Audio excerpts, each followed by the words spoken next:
আসছিলাম cycle lane দিয়ে cycle চালাইতে।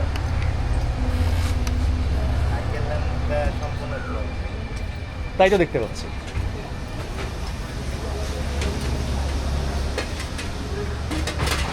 মানে আমি অন্য এলাকায় থাকি, শুনেছিলাম যে এখানে সুন্দর সাইকেলের লেন আছে, তো ভাবলাম একটু ঘুরে আসি। সাইকেলের লেন আপনার এই এরিয়া যা আছে সম্পূর্ণ সব এরিয়া।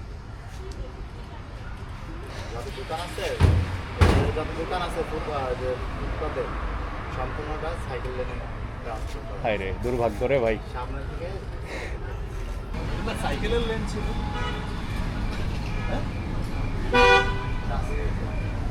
সাইকেল লেন না আগে দখল ছিল না।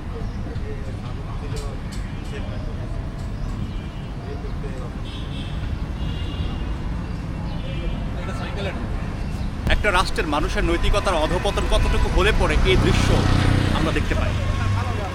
একটা রাষ্ট্রের ল অ্যান্ড অর্ডার যারা দেখেন তারা কত দায়িত্ব জ্ঞানহীন হলে পরে আপনি এই দৃশ্য দেখতে পাবেন। ফুটপাত খেয়েছে, রাস্তা খেয়েছে, সাইকেলের লেন খেয়েছে, পর্যন্ত রাস্তাটা দখল করে রীতিমতো একটা থিম পার্ক বানানো হয়েছে। অথচ সচিবালয়ের বাইরে সবচেয়ে বড় প্রশাসনিক এলাকা হিসেবে এই আগারগাঁওকে ধরে নেওয়া হয়। এখানে সচিবালয় ছাড়া মোটামুটি রাষ্ট্রীয় সব গুরুত্বপূর্ণ অফিস কিন্তু রয়েছে। তারপরেও যাদের এগুলো দেখার দরকার তারা কি দেখছে? আমরা মুখে বলতে বলতে ফেনা তুলে ফেলছি নতুন স্বাধীনতা সংস্কার করব। এই সংস্কারের নমুনা ফুটপাত দখল হয়ে গেছে, সাইকেলের লেন খেয়ে ফেলেছে বিক্রি করে, এবং রাস্তাটা দখল করে মোটামুটি একটা থিম পার্ক পর্যন্ত বানিয়ে ফেলা হয়েছে। এই হচ্ছে আমাদের দেশের আসল চিত্র, এই হচ্ছে রাস্তার চিত্র, এই হচ্ছে ফুটপাতের চিত্র। খেয়ে ফেলেছে, সব খেয়ে ফেলেছে।